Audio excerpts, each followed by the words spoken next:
Donc là on est au caveau dégustation, de vente, un petit arbre de paix où on découvre de belles choses.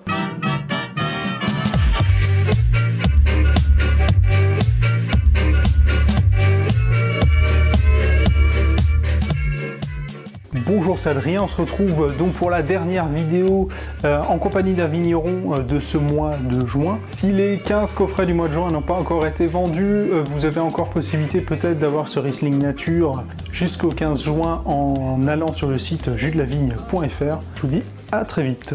On est devant toutes ces bouteilles là, je crois que c'est que des vins nature, c'est ça? Donc oui, effectivement, alors on a deux gammes, comme je disais avant, on a encore la gamme classique avec les étiquettes maison qui sont historiques et classiques. Et pour bien marquer le changement et de bien différencier les deux gammes, on a cette nouvelle gamme qui est, enfin nouvelle, aujourd'hui moins nouvelle, mais bon, la gamme nature. Le cercle, je l'ai trouvé en cherchant plénitude, parce que c'est vraiment le supplément d'âme, la plénitude ou l'émotion que j'ai trouvé. Du coup, ce symbole m'allait bien. Et mettre juste des petits ronds vides, ça n'aurait pas été assez explicite. Du coup, on a décidé d'illustrer chaque fois la bouteille avec un visuel et un nom qui va bien par rapport à chaque vin. Donc chacun a sa petite histoire et son passé, c'est ce qui est bien et qui est magique. Et donc effectivement là il y a toute la gamme complète, le fameux Riesling Griff dont on parlait, mais aussi le reste de la gamme, Sylvaner, Auxerrois, Muscat, Pinot Gris, Pinot Noir et même Gewürz quoi. Pourquoi griffe acéré du coup pour ce Riesling? Le côté griffe acéré est venu assez spontanément. En cherchant, on a cherché un peu, c'était compliqué. Parce qu'il y avait cette explosion avec la cité vive, étranchée, saillante. Du coup, dessiner un volcan, un feu d'artifice sur une bouteille, c'était pas évident. C'était pas forcément dans l'esprit. On cherchait quelque chose de vraiment vif et tranché. On n'est pas sur des pierres volcaniques? D'autant plus. Et effectivement les griffes saillantes allaient bien quoi. Du coup on a choisi ce nom et il est resté. Effectivement le côté grès ramène ce côté vraiment droit, saillant, de l'acidité. Que du bonheur. Pour toi, est-ce que tu es un adepte du carafage sur ce type de vin? Alors deux choses, oui, une petite part réductrice à l'ouverture. Alors quand je dis réductrice, c'est vraiment léger.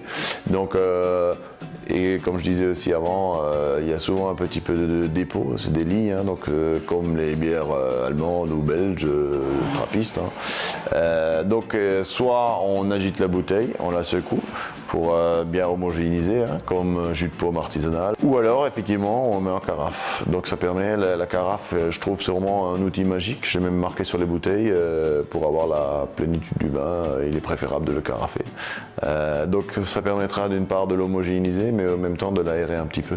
Et donc ne pas servir trop frais non plus, plutôt 10-12 que sorti direct du réfrigérateur.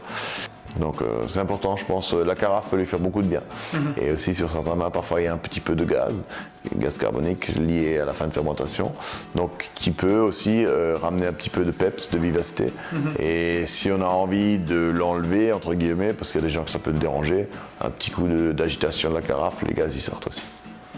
Donc après c'est vraiment des sensibilités ou des goûts personnels. Est-ce que tu peux me parler un petit peu de ce Donc 2016, très beau millésime où effectivement on a fait une belle récolte. On est relativement content de ce millésime qui était un millésime très compliqué. On a eu beaucoup de pluie, beaucoup d'humidité, beaucoup de risques de maladies. On est passé vraiment, c'était un millésime où il fallait apprendre à danser sous les gouttes. Et c'est vrai qu'on est bien passé avec des volumes intéressants. Et en même temps, alors ces volumes intéressants nous inquiétaient un peu avant les vendanges, de peur d'avoir une dilution, et au contraire ça donne des vins très digestes, très faciles à boire, glou et beaucoup de plaisir dedans, sans avoir cette opulence de 2015 qui était le millésime précédent où on était très solaire, très lourd. Là quelque part on a quelque chose de fluide, élégant, facile à boire, et c'est que du bonheur quoi. Buvabilité vraiment impressionnante.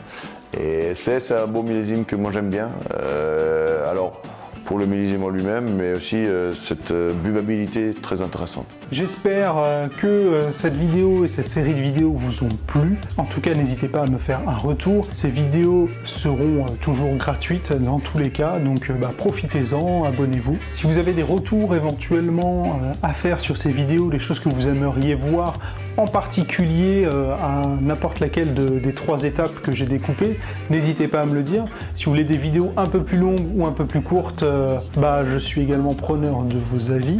N'hésitez pas à vous abonner, que ce soit sur YouTube ou sur Facebook, pour suivre toujours les vidéos, des vidéos qui seront intéressantes, toujours avec des vignerons qui travaillent proprement, comme les 2 que je suis allé voir là. Je remercie Romain Zordan de m'avoir accueilli, en tout cas, à Fleury. Je remercie Christophe Lidenlob de m'avoir accueilli à Dorlisheim. Je vous dis à très bientôt, en tout cas.